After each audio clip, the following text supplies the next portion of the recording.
Hey guys, അപ്പോൾ ഇന്നത്തെ video നമുക്ക് അങ്ങനെ സ്ട്രെങ്ത് ലൂസ് ആക്കൽ നോക്കാം. ഓൾമോസ്റ്റ് എല്ലാവർക്കും അറിയുന്ന ഒരു കാര്യം ആണെങ്കിലും ബട്ട് സ്റ്റിൽ അറിയാത്ത കുറച്ച് ആൾക്കാർക്ക് വേണ്ടിയിട്ടാണ് ഈ വീഡിയോ ചെയ്യുന്നത്. ഞാൻ ഓൾറെഡി വീഡിയോസ് ചെയ്തിട്ടുണ്ടായിരുന്നു, ബട്ട് സ്റ്റിൽ കുറേ എൻക്വയറീസ് എങ്ങനെ യൂസ് ആക്കണം ചോദിച്ചുള്ളൂ കുറേ ആൾക്കാർ ഇരുന്നുണ്ട്. So I thought of doing a video.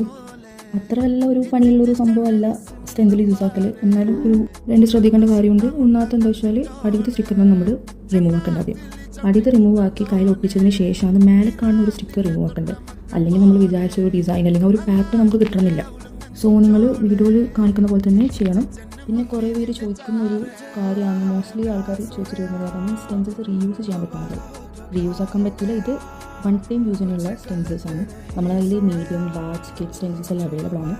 എല്ലാത്തിനും അഫോർഡബിൾ റേറ്റിനാണ് നമ്മൾ സെയിൽ ചെയ്യുന്നത്, ഹോൾസെയിലായിട്ട്, റീറ്റെയിലായിട്ട്. ഓൾസോ നമ്മൾ ഓൾ ഓവർ ഇന്ത്യ ഷിപ്പിംഗ് ചെയ്യുന്നുണ്ട്. ഹെന്ന സ്റ്റെൻസിൽസ് മാത്രമല്ല, ഹെന്ന റിലേറ്റഡ് ആയിട്ടുള്ള എല്ലാ പ്രൊഡക്ട്സും നമ്മുടെ പേജിൽ അവൈലബിൾ ആണ്. ഒരു കാര്യം പറയാൻ പറ്റും, നമ്മൾ ഈ സ്റ്റെൻസിൽ യൂസ് ചെയ്യുമ്പോൾ അപ്ലൈ ചെയ്തതിന് ശേഷം മൊത്തം ഡ്രൈ ആയിട്ട് മാത്രം നമ്മൾ ഇതിൻ്റെ സ്റ്റിക്കർ റിമൂവ് ആക്കാൻ പറ്റും. ഡ്രൈ ആവുന്നതിന് മുന്നേ റിമൂവ് ആക്കിക്കഴിഞ്ഞാൽ നമുക്ക് നമ്മൾ വിചാരിച്ച ഒരു പാറ്റേണിൽ നമ്മൾ ചൂസ് ഡിസൈൻ അതിൻ്റെ ആ ഒരു പാറ്റേൺ കിട്ടണമെന്നില്ല.